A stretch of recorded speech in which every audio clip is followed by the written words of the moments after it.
নমস্কার বন্ধুরা, ট্রাইব্যাক এক্সামে আপনাদেরকে স্বাগত জানাচ্ছি। আজকে আবার এসে গেছি আমি একটা গুরুত্বপূর্ণ ভিডিও নিয়ে। ঠিক আছে বন্ধুরা, আজকে হচ্ছে 31st ডিসেম্বর। আপনারা জানেন আজকে হচ্ছে Christmas, new year's eve. 31st December বন্ধুরা, আজকে বছরের লাস্ট ডে। তো ভাবলাম একটা ভিডিও বানানো যাক, ওটাও একটা গুরুত্বপূর্ণ ভিডিও যেটার জন্য আপনারা হয়তো অপেক্ষা করছেন অনেক দিন ধরে। ঠিক আছে বন্ধুরা, তো আশা করি এটা ভিডিওটা শুরু করা যাক।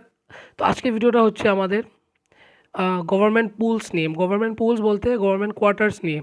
যেই ক্যান্ডিডেটসরা সিলেক্ট হবে আর সিলেক্ট হয়ে জব পাবেন, হয়তো তাদের আলাদা আলাদা জায়গাতে পোস্টিং দেওয়া হবে। আর ওই জায়গাতে যদি তারা হয়তো ঘর বাড়ি না থাকে, ঠিক আছে, তো তখন তাদের একটা সুবিধা হবে যদি তারা একটা গভর্নমেন্ট কোয়ার্টার্সে চান্স পান। ঠিক আছে, গভর্নমেন্ট কোয়ার্টার্সে থাকার চান্স পান, তাহলে অনেকটাই সুবিধা হয়ে যাবে। তো ওটার ব্যাপারে আমরা কথা বলবো যে কী প্রসেস, কী প্রসিডিওর, ঠিক আছে, আর কাকে কাকে দেওয়া যাবে, এলিজিবিলিটি, প্রসিডিওর, সব কিছুর ব্যাপারে এই ভিডিওতে আজকে কথা বলবো বন্ধুরা, ডিটেলসভাবে। ঠিক আছে, ডিটেলভাবে কথা বলা হবে।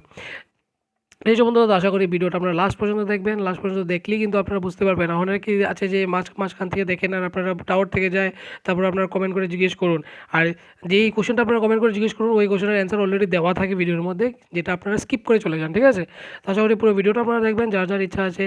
এটা জাস্ট পিডব্লিউডির জন্য নয়, আমি মানে যত ডিপার্টমেন্ট আছে সব ডিপার্টমেন্টের কথাই বলছি, যে রুলস তো একই হবে। জাস্ট এখানে পাবলিক ওয়ার্কস ডিপার্টমেন্টের এখানে দেওয়া আছে। কারণ আমরা সিরিজটা শুরু করতে চলেছি, যে নো ইউর ডিপার্টমেন্ট সিরিজ। এটা হচ্ছে এপিসোড নাম্বার 2 বন্ধুরা। এপিসোড 1 অলরেডি দেওয়া হয়ে গেছে, এটা হচ্ছে স্টেট হলিডেজের ব্যাপারে। এপিসোড নাম্বার 2 এটা বন্ধুরা, এটা হচ্ছে গভর্নমেন্ট কোয়ার্টার বা পুলস নিয়ে। তো আশা করি ভিডিওটা শুরু করা যাক। ঠিক আছে বন্ধুরা, তো পুল মানে এখানে জেনারেল পুল লেখা আছে বা রেসিডেন্সেস লেখা আছে। ঠিক আছে, এটা হচ্ছে আপনাদের গভর্নমেন্ট কোয়ার্টার্সে বলতে পারেন আপনারা। ঠিক আছে, এটার জন্য অনেক প্রসেস আছে, প্রসিডিউর আছে, যার জন্য আপনাদের অনেক কিছু জানার দরকার। ঠিক আছে, এখন যদি অ্যালটমেন্ট আপনার দেওয়া হয় রেসিডেন্স, ঠিক আছে, আলাদা administrative control of the state officer. ঠিক আছে, তখন আপনাদের অনেক রুলস মেনে নিচে চলতে হবে। ঠিক আছে, কিছু ডেফিনিশনস এখানে দেওয়া আছে। ঠিক আছে, প্রথম আমরা ওই ডেফিনিশনসের উপরে যাব। ঠিক আছে, এই ডেফিনিশনস আপনাদের জন্য অনেক ইম্পর্টেন্ট, কারণ যখন এই ওয়ার্ডসগুলো, এই টার্মসগুলো আপনারা পাবেন আপনাদের জয়নিং লেটারে বা অনেক ফর্মসের মধ্যে, হয়তো আপনারা বুঝতে পারবেন না। তো আশা করি এটা আপনারা বুঝতে পারবেন। তো এইসব টার্মস জানা দরকার, যেহেতু আপনারা গভর্নমেন্ট পুলস চাইছেন। ঠিক আছে, অ্যাপ্লাই করছেন। তো আমরা দেখে নিচ্ছি অ্যালটমেন্ট থেকে আমরা শুরু করছি। অ্যালটমেন্ট মানেই হচ্ছে যে the grant of licence to occupy residence in accordance with the provision of this rules. যদি অ্যালটমেন্ট থাকে, অ্যালটমেন্ট মানে আপনাকে একটা গ্রান্ট করা হচ্ছে, একটা লাইসেন্স দেওয়া হচ্ছে যে আপনি একটা রেসিডেন্স অকুপাই করতে পারবেন। ওটার মানে হলো এখানে অ্যালটমেন্ট। এখানে মানে হলো অ্যালটমেন্ট, কারণ এখানে অনেক রুলস আমরা পড়বো, দেখবো যে গভর্নমেন্ট কোয়ার্টার্স নেওয়ার জন্য কী কী রুলসের দরকার। ওই রুলসের মধ্যে এই টার্মসগুলো আপনারা পাবেন। তো এই টার্মসের মানেগুলো কি, ওটার জন্য আমি এক্সপ্লেন করে নিচ্ছি এখানে। ঠিক আছে, অ্যালটমেন্ট ইয়ার মানে কোন বছর থেকে আপনারা অ্যালটমেন্ট হবে, বা কোন বছর থেকে আপনারা মানে ওই রেসিডেন্সের মধ্যে থাকতে পারবেন। রেসিডেন্স বলতে গেলে ওই কোয়ার্টার্সগুলোর মধ্যে থাকতে পারবেন, হয়েছে। ঠিক আছে, তো এই অ্যালটমেন্ট ইয়ারটা শুরু হচ্ছে আপনার 1 জানুয়ারি থেকে, আর শেষ হবে আপনার 31 ডিসেম্বরের মধ্যে, যে কোনো ক্যালেন্ডার ইয়ারে। সাপোজ আজকে হচ্ছে 31 ডিসেম্বর, আজকে শেষ হয়ে যাবে। যেই সাপোজ ক্যান্ডিডেটসরা বা যেই এমপ্লয়িজরা এখন বর্তমান মানে গভর্নমেন্ট কোয়ার্টার্সে রয়ে গেছে, তো আজকে তাদের লাস্ট ডেট। ঠিক আছে, তো কালকের থেকে আবার ও যদি তারা যদি থাকে ওই কোয়ার্টারের মধ্যে, তাহলে তাদেরকে কী করতে হবে, রিনিউয়াল একটা ফর্ম ফিল আপ করতে হবে, রিনিউ করতে হবে তাদের। ঠিক আছে, যে আমার আরও 1 বছর জন্য আমি আরও থাকবো এই কোয়ার্টারের মধ্যে, তো ওটার জন্য রিনিউ করতে হবে। ঠিক আছে, তো ওইটাই, তো 1 তারিখ থেকে 31 ডিসেম্বর পর্যন্ত এটা থেকে যায়। নেক্সট আমরা চলে যাই আগরতলা। আগরতলা যদি কোনো একটা টার্মস অফ ডেফিনিশন লেখা থাকে, তার মানে হলো আগরতলা বলতে তখন আগরতলা অনেক বড়। ঠিক আছে, বড় শহর। তো আগরতলা কোন পাশে দেওয়া হবে, means the area within 10 kilometre radius from the secretariat building. আপনারা সেক্রেটারিয়েট বিল্ডিং হয়তো দেখিয়ে নিয়েছেন। সেক্রেটারিয়েট বিল্ডিং হচ্ছে আমাদের খেজুর বাগানের দিকে। হয়তো অনেকেই যারা পিডব্লিউডি ক্যান্ডিডেটসরা বা অনেক ক্যান্ডিডেটসরা যারা গিয়েছেন, পিডব্লিউডি ক্যান্ডিডেটস আমি বলবো, যারা গিয়েছেন অফার সাবমিট করতে, তারা সেক্রেটারিয়েট বিল্ডিংয়ে গিয়েছেন। ঠিক আছে, তো ওইটার ব্যাপারে আমি বলবো, আমি অল্প পর আজকে 2টোর সময় একটু লাইভ সেশন করবো। এটার মধ্যে অফার লেটার প্রসেসের ব্যাপারে আমি কিছু একটা গুরুত্বপূর্ণ ডিসকাশন করতে চলেছি। আশা করি আপনারা ওই লাইভ স্ট্রিমে আসবেন। ঠিক আছে, তো এখন এটার কথা বলি। এলিজিবল আগরতলা বলতে মানে যে হচ্ছে যে আগরতলা সেক্রেটারি বিল্ডিং থেকে যে আশেপাশে 10 কিলোমিটার রেডিয়াস। সাপোজ এটা হচ্ছে আগরতলা সেক্রেটারি বিল্ডিং, তো তার 10 কিলোমিটার রেডিয়াসের মধ্যে যে জায়গাগুলো আছে, ওইখানে আগরতলার কথা বলা হয়েছে। ঠিক আছে, তার মানে আগরতলা যদি লেখা থাকে, তার মানে ওই 10 কিলোমিটার রেডিয়াসের ভিতরে আপনারা থাকবেন, মানে মেন টাউনের ভিতরে থাকবেন আপনারা। ঠিক আছে, এলিজিবল অফিস মানে government office under government of Tripura undertaking any government officer যেখানে আগরতলা এরিয়ার মধ্যে পড়ে। এমএলইউমেন্টস মানেটা আমরা জেনে নিই। এমএলইউমেন্টস মানেটা কি? ঠিক আছে, emoluments means them as define in the rule 45 C the fundamental rules but excludes the compensatory allowances. ঠিক আছে? এমলুমেন্টস মানে এখানে অ্যালাউন্সের কথাই বলা হচ্ছে, আর কিছু নয়। ঠিক আছে? ওকে, তো আপনারা এখানে পড়তেও পারেন এই জিনিসটা যে in case of the officer who is under suspension of elements drawn by him on the first day of the allotment day, the emoluments drawn by him immediately before the date shall be taken as emoluments. এটা ছাড়া অত একটা important নেই। All India services অফিসে তো ছেড়ে দিন। General pool accommodation যেটা হচ্ছে মেইন পার্ট, আমরা দেখে নিই এটা নাম্বার জিতে দেখে নিচ্ছি। জেনারেল পুল অ্যাকোমোডেশন মানে হলো quarters which have been constructed under general pool scheme and under the control of state officer PWD. যেহেতু এই সিরিজটা পিডব্লিউডি ডিপার্টমেন্টের উপর বানানো হচ্ছে, অন্য অন্য ডিপার্টমেন্টের ক্যারিয়ারে যদিও এটা দেখে থাকেন ভিডিওটা, আপনারা আইডিয়া নিতে পারেন। ঠিক আছে? প্রত্যেক ডিপার্টমেন্টে থাকে এগুলি। তো means of quarters which have been constructed under general pool, তো এগুলোকে জেনারেল পুল অ্যাকোমোডেশন বলা হয়, যেই কোয়ার্টার্সগুলো বানানো হয়েছে। ঠিক আছে? জেনারেল স্কিমের মধ্যে বেসিক পে আপনারা জানেন যে পেটা আপনারা দেওয়া হবে। গভর্নমেন্ট ছেড়ে দিন, প্রায়োরিটি ডেট ওটা ছেড়ে দিন, লাইসেন্স ফি দরকার নেই। রেসিডেন্সের কথা আমরা জানি যে জেনারেল পুলের কথা বলা হয়েছে, কোয়ার্টারটার কথা বলা হয়েছে। তারপরে স্টেট অফিসের দরকার নেই। ট্রান্সফার মানে হলো আগরতলা থেকে অনুগুণানে। এখন যদি আপনাদের ট্রান্সফার দেওয়া হয়, ঠিক আছে, কোনো একটা জায়গাতে, তার মানে হলো যে আগরতলা শহর থেকে ওই সেক্রেটারি বিল্ডিংটার থেকে 10 কিলোমিটার রেডিয়াসের বাইরে ট্রান্সফার দেওয়ার মানে 10 কিলোমিটার ভিতরে আপনাদের দেওয়া হবে না। ট্রান্সফার মানে যে সেক্রেটারি বিল্ডিংয়ের 10 কিলোমিটার রেডিয়াসের বাইরে আপনাদেরকে কোনোখানে একটা ট্রান্সফার দেওয়া হয়েছে। ঠিক আছে বন্ধুরা? তো এই হলো কিছু একটা জেনারেল রুলস, ঠিক আছে, যেগুলো আপনার দরকার হয়তো জানতে দরকার হবে পরের রুলসগুলো বোঝার জন্য। ঠিক আছে? নেক্সট হচ্ছে হাউস অ্যালটমেন্ট কমিটি মানেটা আমরা বুঝিয়ে দিই। চিফ সেক্রেটারি, চেয়ারম্যান এইসব থেকে যাচ্ছে। কোয়ার্টার্স 4, 5 আর 6, ঠিক আছে? এখানে মেইন কোয়ার্টার টাইপ 4, 5, 6 মানে কি ওইটার ব্যাপারে আমি বলবো আপনাদেরকে। ঠিক আছে? জাস্ট 1 মিনিট পরে আমি বলছি, এটা শেষ করে নিই। ঠিক আছে? টাইপ 1 টাইপ 4, 5 অ্যান্ড 6 খুব ইম্পর্টেন্ট। ঠিক আছে? ওকে, তারপর আমি চলে যাই ফ্যামিলি। এখন ফ্যামিলি নিয়ে আপনার কোয়ার্টারে থাকতে পারবেন। ফ্যামিলি বলতে কে কে হতে পারে? ঠিক আছে? আপনারা ভাই বন্ধুরা ওইসব বন্ধু বন্ধু নিয়ে ওইসে আড্ডা মারা যাবে না। ঠিক আছে? তো কোয়ার্টারের মধ্যে ফ্যামিলি যদি আপনারা নিয়ে আসতে চান, তো ফ্যামিলি বলতে কারা কারা? ও আপনার যদি ওয়াইফ থাকে ওয়াইফ, হাজব্যান্ড থাকলে হাজব্যান্ড, অ্যান্ড তারা তাদের বাচ্চা, step children, legally adopted child, ওইসব প্যারেন্টস, ব্রাদার, সিস্টার্সকে নিয়ে আপনারা থাকতে পারবেন। তো ফ্যামিলি বলতে এইসবদেরকেই ফ্যামিলি বলা হয়। ঠিক আছে বন্ধুরা? বুঝে গেছেন আশা করি। নেক্সট আমরা চলে যাচ্ছি এলিজিবিলিটি। মেইন জিনিস হচ্ছে এলিজিবিলিটি। আর আপনারা হয়তো এলিজিবল হতে পারেন কি হতে পারেন, এটা ডিপেন্ড করবে এই পয়েন্টের মধ্যে। আপনারা দেখে নিন এলিজিবিলিটি পোর্শনটা। No officer shall be eligible for allotment of any residence under those rules if he is already in occupation of such residence to is continue detention or in office. Suppose quarter আপনাদেরকে দেওয়া হবে না। Suppose আপনারা যদি already কোনো অকুপেশনে থাকেন যেখানে আপনারা রেসিডেন্স পাচ্ছেন, ঠিক আছে, যেখানে আপনারা নিজের রেসিডেন্স পাচ্ছেন, ওই কেসের মধ্যে আপনাদেরকে রুল মানে কোয়ার্টার দেওয়া হবে না, কারণ অলরেডি আপনারা থেকেই যাচ্ছেন এখানের মধ্যে। ঠিক আছে না?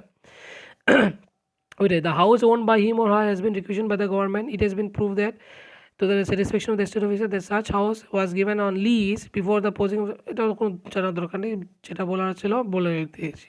যদি আপনাদের কোনো ঘর বাড়ি থাকে ওই এরিয়াতে, তাহলে আপনাদেরকে দেওয়া হবে না। ঠিক আছে?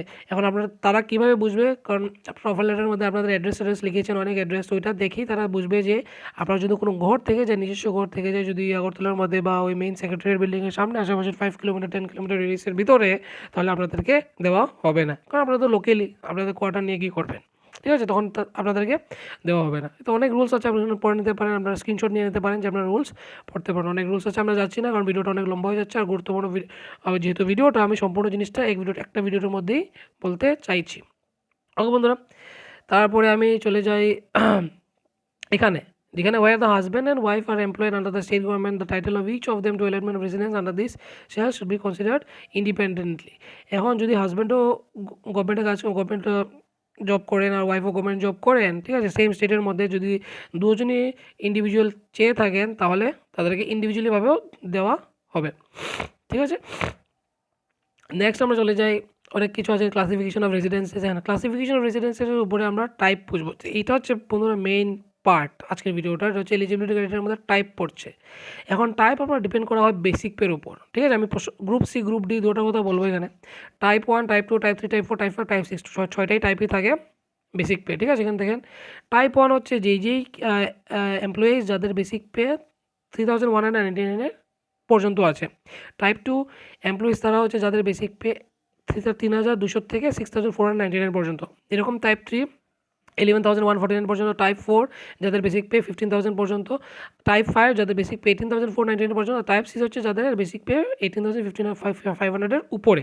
এখন আমি শুরু করছি গ্রুপ সি এর কথা। গ্রুপ সি মানে এলডিসি যারা যারা আছে বা গ্রুপ সি যত ক্যান্ডিডেটস আছে মানে যত এমপ্লয়ি আছে, ঠিক আছে, তাদের বেসিক পে শুরু হচ্ছে, আমরা দেখুন আমি স্যালারি একটা ভিডিও বানিয়েছি, ওই ভিডিওটা আপনারা গিয়ে দেখতে পারেন, যে 21,400, ঠিক আছে, এটা হচ্ছে আমাদের বেসিক পে গ্রুপ সি এমপ্লয়িজদের, ঠিক আছে। 21,400 এটা হচ্ছে রেগুলার বেসিক পে, ঠিক আছে। ফিক্সে থাকলে তো 16,000 হয়ে যাবে। 16,000 তো আমি ধরেন দুটোটা আমি ধরবো এখানে কেস, গ্রুপ সির কথা আমি আগে বলছি।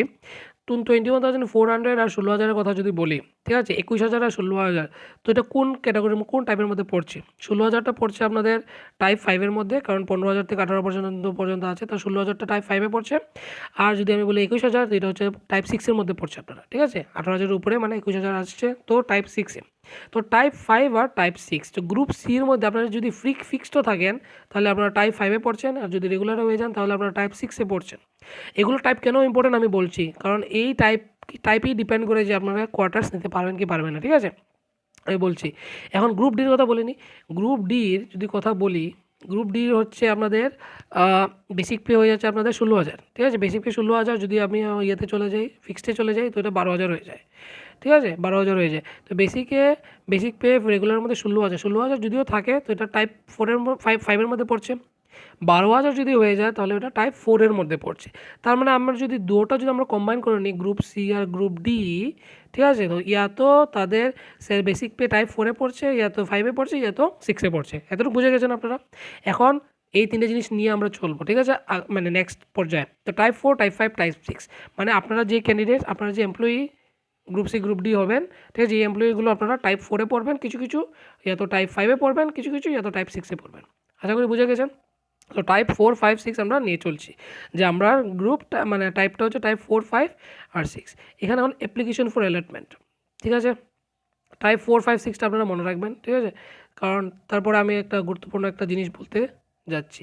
এখানে অ্যাপ্লিকেশন, এখন আরেকটা কথা হচ্ছে যে অ্যালটমেন্টের জন্য আপনারা অ্যাপ্লিকেশন কীভাবে দেবেন, ঠিক আছে। এখানে দেখা আছে, the applicant for allotment of government quarter under general pool accommodation may apply to the state officer পিডব্লিউর মধ্যে পাওয়া যায়, বা আলাদা আলাদা department of state officer maybe থাকতে পারে, আমি সম্পূর্ণটা জানি না, বাট পিডব্লিউর মধ্যে স্টেট অফিসার আছে, তো স্টেট অফিসারকেই অ্যাপ্লাই করতে হবে, মানে ওখানেই অ্যাপ্লাই করতে হবে from the period of 1 January to 31 December. আপনারা শুধু 1 বছরের জন্যই করতে পারবেন, ঠিক আছে, ক্যালেন্ডার ইয়ার 1 জানুয়ারি থেকে ক্যালেন্ডার ইয়ার 31 ডিসেম্বর পর্যন্তই মানে আপনারা অ্যাপ্লাই করতে পারবেন 1 বছরের জন্য। আর প্রত্যেক বছর যদি আপনার থাকার আরও ইচ্ছা থাকে 1 বছর পরে, তাহলে আপনারা রিনিউ করতে হবে, ঠিক আছে। সেম অফিসার থেকে আপনারা অ্যাপ্লাই করবেন, আর এখান থেকে অফিস থেকে আপনারা ফর্মটা নিয়ে যাবেন। ভ্যালিডিটি এক্সপায়ার হয়ে যাবে 31 ডিসেম্বরের মধ্যে, ঠিক আছে। তারপরে স্টেট অফিসারকে আবার রিনিউ করার জন্য আপনার ফর্ম ফিল আপ করতে হবে, ঠিক আছে, রিনিউড ফর দ্য নেক্সট এখানে লেখা আছে, হয়ে গেল। তারপরে সিনিয়রিটি হিসাবে যদি আপনার নাম আসে তাহলে আপনাদেরকে দেওয়া হবে, নাহলে দেওয়া হবে না। The allotment of residence to applicants, আমি এখানে এই 9 নাম্বারটা অনেক ইম্পর্টেন্ট, কেন আপনারা বলছি, কারণ টাইপ 4, টাইপ 5, টাইপ 6 আপনারা বুঝে নিয়েছি, টাইপ 4, টাইপ 5, টাইপ 6 কী তো ওই হিসাবে আমরা দেখে নিচ্ছি, ভালো করে শুনবেন এটা। Save as otherwise in this rules as residence following vacant will be allotted by the state officer PWD as per seniority হিসাবেই কিন্তু দেওয়া হবে। সাপোজ অনেক কর্মচারী আছে যারা আপনার 2 বছর আগে থেকে কাজ করছে, আপনারা নতুন গিয়ে ঢুকবেন, তো 2 বছর আগে থেকে যারা করছে তারা সিনিয়র হবে না আপনাদের, তো তারা যদি অ্যাপ্লাই করে থাকে তো তাদেরকে আগে দেওয়া হবে গভর্নমেন্ট কোয়ার্টারের চান্স, ঠিক আছে, তারপরে আপনাদেরকে দেওয়া হবে। তো এটাই হচ্ছে সিনিয়রিটি বেস। তারপরে দেখা হচ্ছে having home town outside Agartala will given preference, যারা আগরতলাতে ট্রান্সফার হয়েছে তাদের নিজের ঘর বাড়ি নেই আগরতলাতে, যারা ট্রান্সফার হয়ে আগরতলা এসেছে বা আগরতলার বাইরে আছে তাদেরকে প্রেফারেন্স দেওয়া হবে। And may be allowed quarters, এখন তাদের কোয়ার্টার্স অ্যালাউ করা হবে যদি তারা টাইপ 4-এর উপরে থাকে, তারা টাইপ 4-এর যদি নিচে থাকে তাহলে কিন্তু তাদেরকে অ্যালাউ করা হবে না। ওটার জন্য বন্ধুরা আমি আপনাদেরকে বলেছি যে আপনাদের স্যালারি বেসিক পে টাইপ 4-এ আসছে, টাইপ 5-এ আসছে, টাইপ 6-এ আসছে, ঠিক আছে, টাইপ 4-এর নিচে হলে কিন্তু পাবেন না, ঠিক আছে। টাইপ 4, টাইপ 5, টাইপ 6 যদি হন তাহলেই আপনারা গভর্নমেন্ট পুলের মধ্যে চান্স পাবেন, ঠিক আছে, আশা করি আপনারা বুঝে গেছেন। টাইপ 4-এর উপরে হতে হবে আর টাইপ 5-এর ভিতরের মধ্যে হতে হবে, তাহলে আপনারা পেয়ে যাবেন, ঠিক আছে। টাইপ 6 হলেও আপনারা পাবেন, অসুবিধা নেই, ঠিক আছে, টাইপ 6 হলেও আপনারা পাবেন, এখানে অসুবিধা নেই। দ্য সিনিয়রিটি পার্সের position will be determine as per rule 3 আমরা জানা দরকার নেই, সিনিয়রিটি আমরা বুঝিয়ে নিচ্ছি যে সিনিয়র কী হতে পারে, ঠিক আছে। তো এইসব রুলসগুলো আছে, বাকি রুলসগুলো এত একটা ইম্পর্টেন্ট, যদি আপনারা পড়তে চান তারপর পড়ে নিতে পারেন, ঠিক আছে? আপনারা স্ক্রিনশট নিয়ে নেন। মেইন জিনিসটা আমরা বলে নিয়েছি যে যদি আপনার বেসিক পেজ টাইপ 4 থাকে, টাইপ 5 থাকে, টাইপ 6 থাকে তখনই আপনার এলিজিবল কিন্তু। টাইপ 4 এর নিচে হলে কিন্তু আপনারা পাবেন না। ঠিক আছে? টাইপ 4 এর নিচে হলে আপনারা কোয়ার্টার্স পাবেন না। তো এটাই হচ্ছে মেইন জিনিসটা এখানে। তো আপনারা নিজেই যে জানেন যে আপনার গ্রুপ সি, গ্রুপ ডি যে ক্যান্ডিডেটসগুলো আছে তারা basic pay either type 4 or type 5 or type 6 তার মানে আপনারা শিওর পাবেন। জাস্ট আপনাদেরকে অ্যাপ্লাই করতে হবে আর সিনিয়রিটি বেসড হিসাবে আপনারা পেয়ে যাবেন। আশা করি আপনারা বুঝেই যাচ্ছেন। আর অনেক এখানে অনেক রুলস আছে শিডিউল ট্রাইব, সিএসসি গ্রাউন্ডের জন্য, ঠিক আছে? এমপ্লয়িজের জন্য তাদের জন্য আলাদা রিজার্ভেশন রয়ে গেছে কোয়ার্টার্স দেওয়ার জন্য। আপনারা এখানে পড়ে নিতে পারেন, অনেক কিছু রয়ে গেছে, ঠিক আছে? আপনারা যদি এই পিডিএফটা চায় আপনারা আমার হোয়াটসঅ্যাপ নাম্বারে মেসেজ করতে পারেন, ঠিক আছে? জাস্ট আমার হোয়াটসঅ্যাপ নাম্বার আমি দিয়ে দিচ্ছি 8837473250। এটা আপনারা সেভ করে নিতে পারেন। আপনার হোয়াটসঅ্যাপ নাম্বারে আপনারা পাঠিয়ে দিতে পারেন, যদি রিকোয়েস্ট করতে পারেন যদি আপনার এই পিডিএফটা দরকার হয় আমি পাঠিয়ে দেবো। ঠিক আছে বন্ধুরা? জাস্ট একটা নমিনাল একটা ফি লাগবে। ওই নমিনাল ফিটা হচ্ছে জাস্ট 10 রুপিস। আপনারা যদি পে করতে পারেন এটা আপনার ইচ্ছা, যদি আপনাদের নমিনাল ফিটা দিতে হয়। কারণ এগুলো আমি নিচ্ছি অনেক সোর্স থেকে নিচ্ছি, নেওয়া হচ্ছে, অনেক কষ্ট হচ্ছে, তো ভিডিওটা বানাতে হয়। তো আপনারা যদি একটু সাহায্য করেন তাহলে একটু ভালো হয়, আপনাদেরকে আরও ভালো কোয়ালিটিতে আমি ভিডিওটা আরও প্রোভাইড করতে পারবো। ঠিক আছে?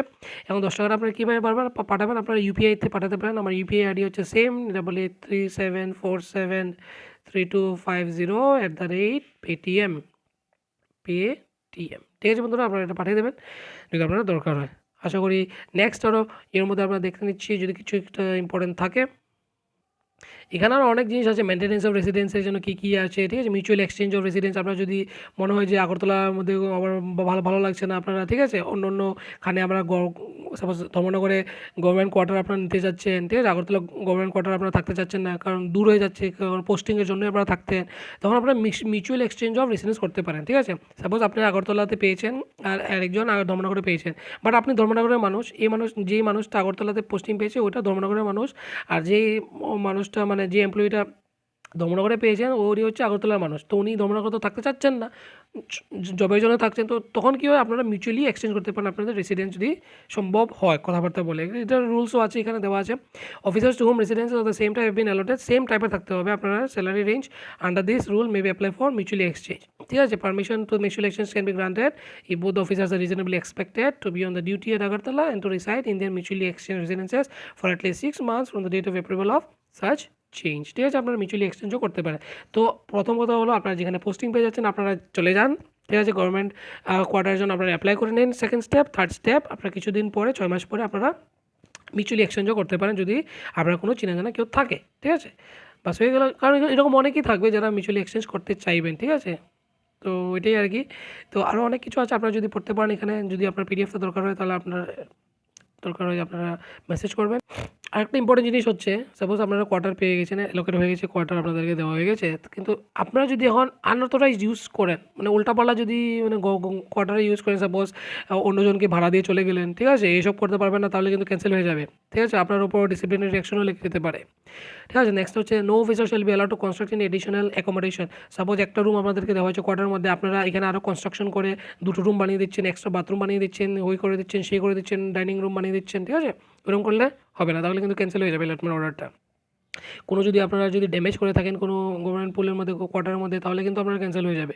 কারণ এগুলো মেনটেন্যান্সের জন্য প্রত্যেক মাসে বা বছরে 6 মাসের মধ্যে একবার মানুষ পাঠানো হবে, যে মেনটেন্যান্স করে নেবে, ঠিকঠাক করবে। ঠিক আছে? ঠিকঠাক করার জন্য সময় যদি সব কিছু দেখা পাওয়া যায়, ধরা পড়া যায়, তখন কিন্তু ক্যান্সেল করে দেওয়া হবে, আপনাদেরকে আর থাকতে দেওয়া হবে না। ঠিক আছে বন্ধুরা? আশা করি বুঝে গেছেন। আরও অনেক কিছু রুলস আছে, যদি আপনারা চান আর দেখে নেন, কারণ ভিডিওটা অনেক লম্বা হয়ে গেছে। আশা করি যে ইম্পর্টেন্ট প্রসেসের জন্য আপনারা এই ভিডিওটা দেখেছিলেন, যে ইন্টেনশনে এই ভিডিওটা দেখেছিলেন, আশা করি ওই ইন্টেনশনটা আমি পুরোপুরি সম্পূর্ণভাবে ফুলফিল করতে পেরেছি। আর যদি কোনো আনঅ্যান্সার্ড কোয়েশ্চেন্সগুলো থেকে যায় তো আপনারা নিশ্চয়ই কমেন্ট ডাউন করবেন। আর বন্ধুরা, যদি এই পিডিএফটা দরকার হয় আপনারা আমার হোয়াটসঅ্যাপ নাম্বার আমরা দিয়ে দিয়েছি 8837473250, ওই নাম্বারের মধ্যে আপনারা মেসেজ করতে পারেন। আর একটা নমিনাল ফিতে আপনারা একটা পে করতে পারেন। আমার ইউপিআই আইডি হচ্ছে 8837473250 ঠিক আছে? আপনারা এই ইউপিআই আইডিতে আপনারা 10 rupees, just nominal 10 rupees pay করলেই হবে। আর ওই রিসিপ্টটা আপনারা যে পে করবেন,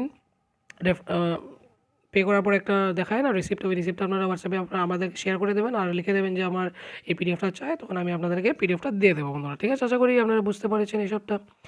আর যদি অন্য কিছু একটা থাকে, সাপোজ অনেক কিছু আছে, relaxation, age delegation of power functions, ঠিক আছে? আপনারা এগুলো সব দেখে নিতে পারেন। ঠিক আছে? এত কিছু দরকার নেই। লাইসেন্স একটা ফি একটা দিতে লাগে পার মান্থ, ঠিক আছে? তো লাইসেন্স নেওয়ার জন্য, কারণ আপনারা লাইসেন্স পাবেন তো গভর্নমেন্ট কোয়ার্টারে থাকার জন্য, তো একটা এই নমিনাল একটা ফি মেবি একটা দিতে লাগতে পারে। আপনারা টাইপ 4, টাইপ 5, টাইপ 6 মেবি তো ১,০০০ বা ২,০০০ টাকা, ১,৫০০, ঠিক আছে? এরকম একটা টাকা দিতে হতে পারে লাইসেন্স নেওয়ার জন্য, ঠিক আছে? এখানে গ্রেড পের কথা বলা হয়েছে এইসব জিনিস। For state employees type of quarters, ঠিক আছে? এখানে ভালোভাবে দেওয়া আছে। গ্রেড পে আমাদের তো হচ্ছে ২২০০ টাকা, ঠিক আছে? ২২০০ টাকা আমাদের পড়ছে এটার মধ্যে। তো টাইপ 2, ঠিক আছে? টাইপ 2 র মধ্যে গ্রেড পে যদি কথা বলি তাহলে টাইপ 2 র মধ্যে আপনার পড়ছে ২২০০ টাকা, ঠিক আছে? আর গ্রুপ সি এর জন্য ২২০০ টাকা, আর গ্রুপ ডি এর জন্য আরও কম। তো ওটা টাইপ 2 এর মধ্যেই পড়ে যাচ্ছে। আশা করি আপনারা বুঝে গেছেন। তো এখানে স্টেট গভর্নমেন্টদেরকে আপনাদেরকে এইভাবে ডিপেন্ড করে ওইসব জিনিসগুলো দেখে করে আপনাদেরকে দেওয়া হবে। এখানে গ্রুপ ডির মধ্যে কী দেখা হয়েছে দেখেন, group D employees of the state government occupying government accommodation appropriate to the status shall continue to enjoy rent free accommodation. তাদেরকে কোনো রেন্ট দিতে হবে না যারা গ্রুপ ডি আছেন, ঠিক আছে? বাদ বাকি হয়তো মিনিমাল একটা চার্জ দিতে লাগতে পারে। যেরকম এখানে দেখতে পাচ্ছেন যারা বেসিক পে, গ্রেড পে এতটুক, তার মানে গ্রেড পে, হ্যাঁ, ঠিক আছে? এই গ্রেড পে হিসাবে, এই টাইপের যদি মধ্যে হিসাবে আপনার এই লাইসেন্স পার মান্থ এত টাকা দিতে লাগতে পারে, ঠিক আছে? তো আশা করি এত একটা বেশি কিছু না, কারণ আপনাদের হাউস রেন্ট অ্যালাউন্স আপনাদেরকে দেওয়াই হবে, ঠিক আছে? ১৭০০ টাকা ১৫০০ টাকা একটা হাউস রেন্ট দেওয়াই হবে। তো ওটা দিয়ে আপনারা কাটকুট করে নিতে পারেন, অসুবিধা নেই, ঠিক আছে? যারা গ্রুপ ডি এমপ্লয়িজ আছে তারা রেন্ট ফ্রি অ্যাকোমোডেশন এনজয় করতে পারেন, ঠিক আছে? লাইসেন্স ফিগুলো এগুলো চেঞ্জ করা হয় বছর, ঠিক আছে? গ্যারেজ চার্জও থাকতে হবে, যদি আপনার গ্যারেজ অ্যালটমেন্ট করা হয়, গাড়ি আপনাদের নিজের থাকে তো গ্যারেজে রাখবেন গাড়ি, তো ওইটার জন্য অ্যাকোমোডেশনের জন্য বা ১০০ টাকা প্রত্যেক মাসে দিতে লাগতে পারে, ঠিক আছে? ওইরকম রুলস আছে। ফার্নিচারও যদি আপনারা চান, ঠিক আছে? অলরেডি ফার্নিশড রুম যদি আপনারা চান, ফার্নিশড কোয়ার্টার যদি আপনারা চান, তাহলে ২০% of the capital cost per annum আপনাদেরকে দিতে লাগতে পারে, ঠিক আছে? তো এটাই হয়েছে রুলস, এইসবগুলো রুলস রেগুলেশনস। আশা করি আপনারা বুঝে গেছেন। আরও এই পিডিএফটা যদি আপনারা চায় আমি আপনাদের বলে দিয়েছি, আপনাদের আমার নাম্বারে মেসেজ করে দেবেন, একটা নমিনাল ফি একটা ইউপিআই আইডিতে পে করে দেবেন, তারপরে আপনাদেরকে দিয়ে দেওয়া হবে। আশা করি বন্ধুরা ভিডিওতে ভালো লেগেছে, গুরুত্বপূর্ণ ভিডিওটা, আমার অনেক জিনিস যেটা আনঅ্যান্সার ছিল, জিজ্ঞাসা ছিল, কিউরিওসিটি ছিল, হয়তো আপনারা বুঝতে পেরেছেন এই ভিডিওটার মধ্যে। তো আশা করি আপনারা লাইক, শেয়ার, সাবস্ক্রাইব করবেন, আর যদি ভিডিওটা এই পিডিএফটা লাগে তাহলে আপনারা নিশ্চয়ই যোগাযোগ করবেন। ধন্যবাদ বন্ধুরা।